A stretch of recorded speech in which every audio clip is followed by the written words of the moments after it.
ஒரு ஆண்டவருக்கு பயந்தவங்களோட வாழ்க்கை அதை போல் என்ன செய்யுமா? செழிப்பாக இருக்குமா, தழைக்கும்படி செய்தார். தழைத்தல்ங்கிறது அதுதான்.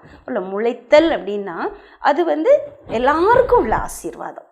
ஆனால் தழைத்தல்ங்கிறது தேவனுக்கு பயந்தவர்களுடைய ஆசீர்வாதம். அது வெட்ட வெட்ட வளரக்கூடிய ஒரு வாழ்க்கை. நீங்கள் எவ்வளவா வெட்டுதீங்களோ அவ்வளவா அது என்ன செய்யும்? பல விதங்களில் தழைக்கும்.